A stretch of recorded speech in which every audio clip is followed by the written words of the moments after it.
Hey, what's up, you guys? Stephen Mallet here. In this video, I just want to discuss a few different ways that you can become a traditional man. Now, the reason why I decided to make this video is because I feel like with today's culture, especially over the last 10, 20 years, we have just fallen out of balance, with morals, ethics, integrity, and things like that. And so I just want to address a few ways how you can contribute into bringing back a society with traditional men and hopefully women as well. The first thing I would like to address is how you dress. Now, the reason why I want to speak on this subject is because there are so many people that are wearing pants that are bagging, without a belt or anything like that, the really baggy t-shirts and stuff like that. And people dress like garbage, unfortunately, these days. It's as though people are just letting themselves go as a society and whatnot. And I feel like it's not that hard just to look decent, like have a button-up shirt or something like that, that you can roll sleeves up and whatnot. You can wear a leather jacket with that. It's only about 250, 300 bucks for a nice jacket that's gonna last you for years to come and whatnot. Another thing you can get is a nice pair of boots. I suggest Thursday boots or a pair of Doc Martens, but it's something that has more of that masculine feel to it, something that, looks nicer as it ages. The second point I actually want to address is fitness. Now, fitness actually kind of ties in with how you dress because, if you're going to be, hitting some heavy weights and whatnot, you're putting on a good amount of muscle, you're getting leaner, you're actually going to fill out your clothes a lot nicer. So you don't have to be wearing any stringers or whatnot all the time, to show off those hard-earned gains that you've been making and whatnot. So, just having a decent workout regimen and whatnot, eat a decent diet 80-90% of the time.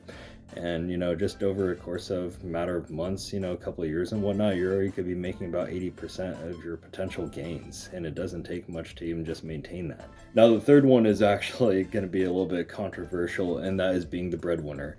Now, today we hear a lot more about guys that are being stay-at-home fathers and whatnot, and the mother is the breadwinner. She has the winning occupation. She's probably making 6, 7 figures, while the father stays at home with the kids and does all the duties of a mother. Now, this isn't anything against, people doing this and whatnot, but I feel like for the majority of men, it's more appropriate for us to be the breadwinners, And by this, I'm also talking about paying all of the bills and whatnot, and taking care of all the expenses and just having that duty and responsibility as a man, to put food on the table, come home to a nice house, with your wife and your children there, and there's nothing that can help a man, ease and unwind more than just coming home to his children and his family, his wife and whatnot.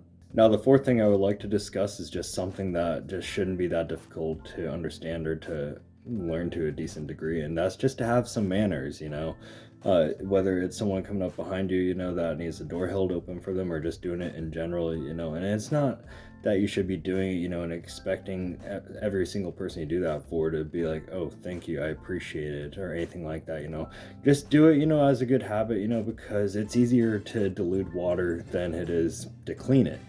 Think of that with, toxicity in the world, and having a positive impact, So, you can actually make the water cleaner, as you can call it, just by having a positive act, and just feeding back into society in some way. It doesn't cost anything just to have general kindness, or just to go a little bit out of your way. It doesn't mean you have to go extreme or whatnot, but little things can seriously make a difference in someone's life. Now, the fifth and final thing I would like to address may be a little bit controversial as well, and that is there is no work-life balance, or there shouldn't be for the most part. Now, just hear me on this.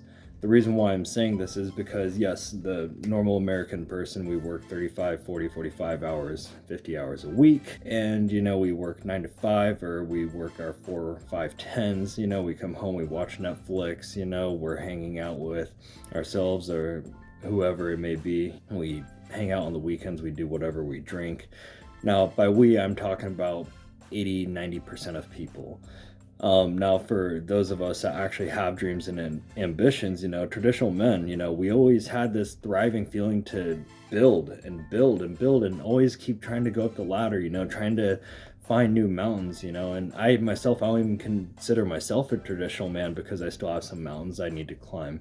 But the thing that creates a traditional man is being willing to work those 5 extra hours a day, you know, on those working days you have, and just even working on your weekends and whatnot. You know, the average person spends 5 hours a day on their phone, just hunching over. You know, you're hurting your back, your neck, and all that. You know, you're always on this vice, you know, that you depend on for that constant dopamine hit. And I believe it was Dre Drexler that had approached this, but the average person checks their phone 150 times a day. I can't even say I myself am not guilty of checking my phone on a frequent basis. And whenever I try to catch myself, even sometimes still, I end up scrolling for another 10, 15, 20 minutes at times, you know. But the best thing we can do is learn how to maximize and make our time as efficient as possible. Anyways, that's all I have for this video. I just touched up on a few different things for this subject that I feel like can help create, you know, masculinity once again, you know. And this is just about, you know, bringing back good morals, integrity, and character back into the world, you know, and not living in this woke culture. Anyways, peace out. I'll see you in the next video.